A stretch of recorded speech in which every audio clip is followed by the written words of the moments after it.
Disclaimer: this video will primarily be talking about the GC North America community, as that is the region I reside in and have the most information of.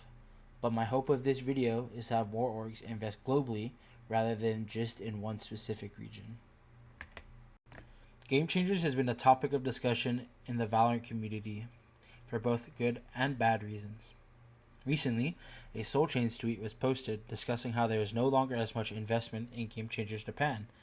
Another tweet, made by 100 Thieves, was announcing that they have let go of their Game Changers roster.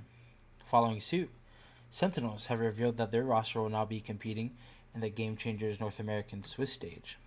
In this video, I'll be discussing why I believe investing in the Game Changers scene is both a good thing and important for the ecosystem of Valorant competitive.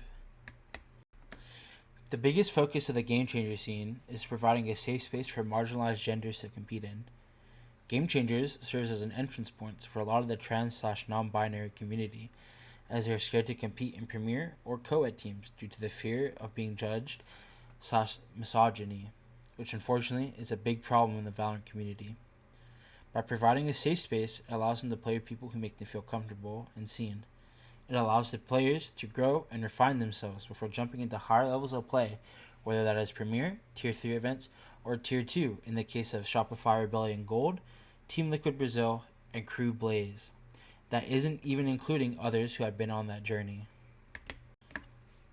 As recently announced by Riot, going into the 2027 VCT season, we will be having a new way of competing for international cups and masters/champions.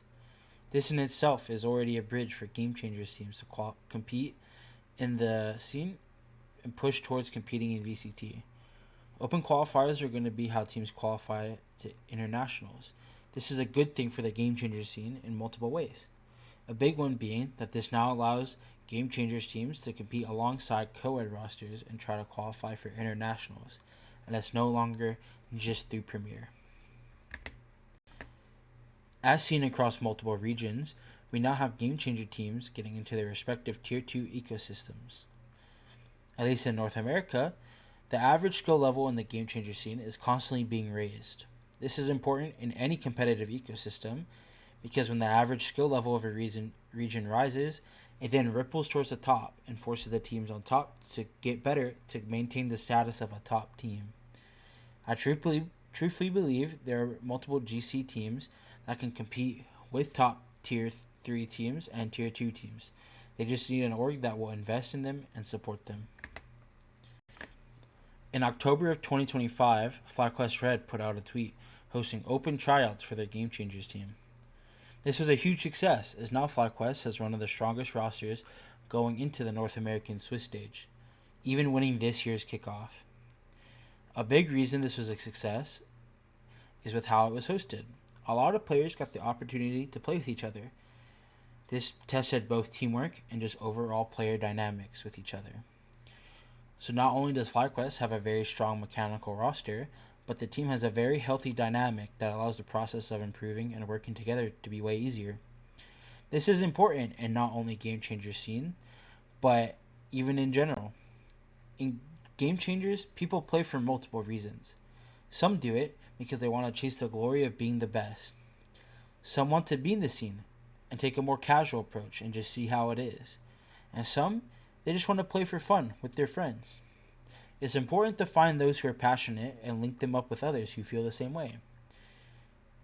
Due to North America running open qualifiers, stats truthfully don't show the whole story. There's some incredible role players and even incredible support players that might have to fight some of the region's best in earlier series.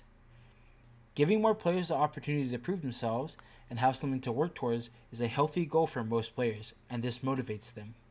This also helps the org by showing they're committed to putting together a strong roster for GC and want to invest in the scene. A lot of players' goal is to be able to win and get paid to play the game. Everyone has thought about this at least once in their career, but there are ways for orgs to support players even without providing salaries. Doing game day posts shows not only support for the team, but puts your org out there, doing small content pieces, whether that's comms videos, silly moments of your team in practice, or even just your team playing another game together. This shows that your team has a healthy environment and gives people something to like. Standing by your players when people on Twitter might be making transphobic, homophobic, or even worse remarks is important. Letting the players know that they are safe under your org does more than money could. If you are a casual viewer that just likes to watch and keep up with Game Changers, supporting other teams' content is a good start.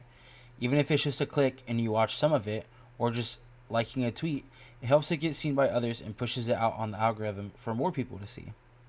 Even supporting people's streams by dropping a follow or just lurking goes a long way in motivating people to do content. As a player, put yourself out there more, stream, do small bits of content, could even just be TikTok. Put your name out there, because that's stuff that orgs look for. A big reason SRG and FlyQuest Red can keep supporting the scene is because they have players doing content, even if it's just short form. Orgs want something to work with, and if you have people interested in you and your content already, that makes it easier to get seen. Collegiate is also a viable option for GC or even co-ed. I brought on Lelo, aka Yugi, from St. Clair to talk about the benefits of collegiate esports and pursuing it. A way for orgs and teams to recognize you while also working to improve yourself as a player and a teammate is through Collegiate. If you are pursuing higher education and you feel like you want to or can still improve, not only do many schools offer scholarships to be an esports player for them, the environment as opposed to traditional GC teams is basically night and day. It helps you foster that culture of taking the game seriously while also building that professional mindset of coming in on time, making sure you have all your work done before you are able to lock in and play the game, while also getting a scholarship on top of that. So you feel a certain sense of responsibility that you might not feel on a traditional GC team, which primarily lives online. Building that culture for yourself and being present with your team constantly face to face is so incredibly important for the players that want to take that next step and compete at that higher level and compete with a much higher mentality.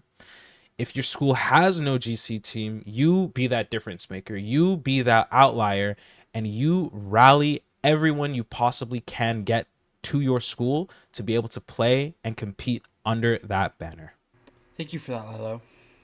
A big thing, let's be positive. Let's support each other and work towards the same goal of pushing GC into a bigger spotlight. Let's give people something to latch onto and enjoy watching and supporting, rather than shooting ourselves in the foot. Let's lift each other up rather than punching each other down. On the off chance that any orgs are watching this, I encourage you to look into investing in the Game Changer scene, regardless of the region that you are in. There are so many talented players and even talented rosters that deserve the chance to get recognized, deserve to have the chance to show what they can do. Even if it's just not picking up a team, supporting your region's local Game Changers organizers can go a long way in helping this scene flourish. All we need is a chance. Thank you so much for watching this video.